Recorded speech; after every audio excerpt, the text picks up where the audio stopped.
بسم اللہ والصلاۃ والسلام علی رسول اللہ صلی اللہ علیہ وسلم۔ اگر محلے کی مسجد میں ایک دفعہ جماعت ہو جائے تو دوسری دفعہ جماعت کرانے کا کیا حکم ہے؟ تو احناف کے نزدیک جس مسجد میں محلے کی مسجد ہے ایک دفعہ جماعت ہو جائے تو دوبارہ اس مسجد میں جماعت کرانا یہ مکروہ ہے۔ احناف کے نزدیک اس کی اجازت نہیں ہے۔ اگر اجازت دی جائے اس کی وجہ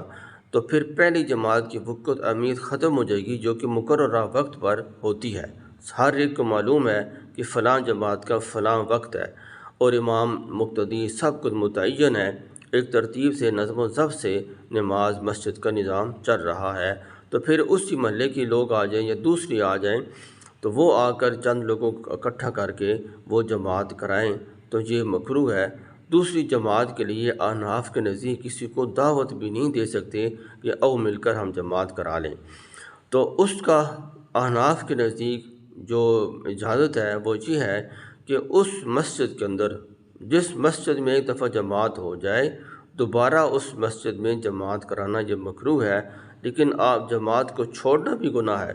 تو اس کا حل یہ ہے کہ مسجد کے اندر جماعت نہ کرائیں بلکہ مسجد کے جو متعلقات ہوتے ہیں، یعنی کہ امام صاحب کا حجرہ ہوتا ہے، کمرہ ہوتا ہے رہائش والا،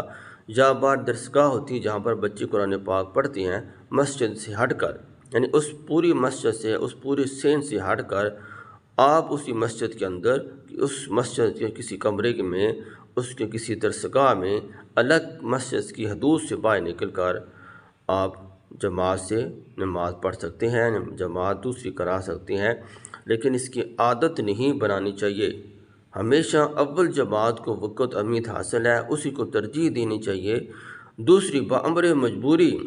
احناف کے نزدیک مسجد کی حدود جو ہوتی ہے، حدود سے مراد یہ جس جگہ پر مسجد میں نماز پڑھی جاتی ہے سین میں یا باہر میں، باقی جو استنجا خانے ہوتے ہیں، وضو خانے ہوتے ہیں، وہ ہوتی تو مسجد ہے لیکن مسجد کے حدود میں ان کو شامل نہیں کیا جاتا،